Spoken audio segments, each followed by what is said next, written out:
1 hour அரிசி ஊற வச்சு கழுவி அதை வந்து நிழல்லையே காய வச்சு இந்த மாதிரி எடுத்துக்கலாங்க. எடுத்து மிஷினில் கொடுத்து அரைச்சி வாங்கிக்கலாம். அதை வாணலில் வறுத்து எடுத்துக்கலாம். பொட்டுக்கடலை மிக்சியில் போட்டு கொஞ்சம் கொரப்பாக அரைச்சி எடுத்துக்கலாங்க.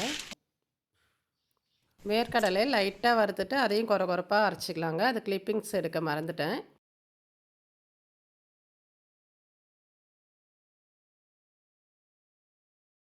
சிகப்பு மிளகா பூண்டு ரெண்டுத்தையும் மிக்சியில் போட்டு அரைச்சி எடுத்துக்கலாம். ஃபஸ்ட்டு மிளகாவை போட்டு கொஞ்சம் அரைச்சிட்டு அதுக்கப்புறம் பூண்டு போட்டு அரைச்சி எடுத்துக்கலாம்.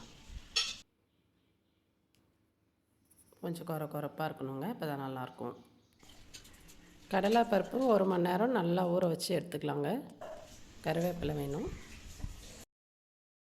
ஒரு பெரிய பாத்திரத்தில் நம்ம வறுத்து வச்ச அரிசி மாவு, தேவையான அளவு உப்பு, பெருங்காயம், நம்ம கொரப்பாக அரைச்சி வச்ச பொட்டுக்கடலை வேர்க்கடலையும் அதுக்கப்புறம் மிளகா பூண்டு பேஸ்ட்டையும் ஒன்றா சேர்த்துக்கலாம். ஊற வச்ச கடலைப்பருப்பு எல்லாத்தையும் ஒன்றா சேர்த்து மிக்ஸ் பண்ணிடலாம். கருவேப்பிலையும் போட்டுக்கலாம். கொஞ்சம் மஞ்சத்தூள்,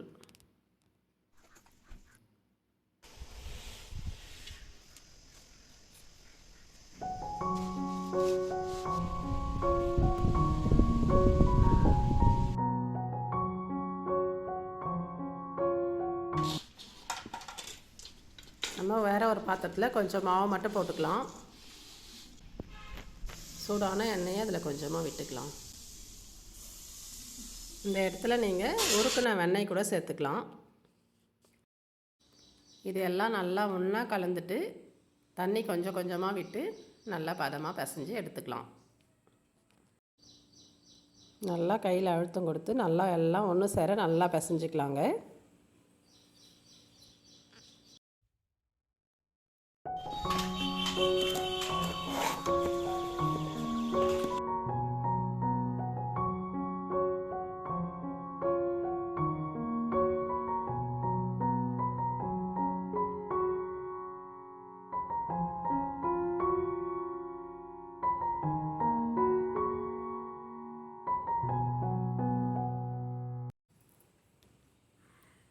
அடுப்பு பற்ற வச்சு ஒரு கடாயில் எண்ணெய் ஊற்றி வச்சுக்கலாம்.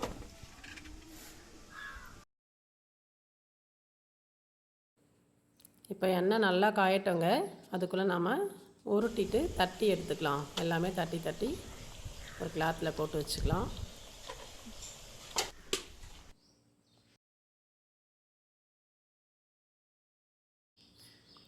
எண்ணெய் சூடானதும் தட்டி வச்சதெல்லாம் எண்ணெயில் போட்டுக்கலாம்.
இது நல்லா வெந்துட்டுருக்குங்க.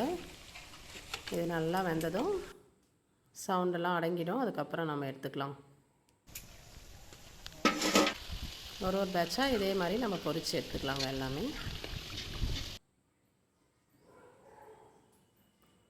இப்போ வர ஃபெஸ்டிவல், தீபாவளி, விநாயகர் சதுர்த்தி, கோகுலாஷ்டமி எல்லாத்துக்குமான கிறிஸ்பியான தட்டை ரெடி.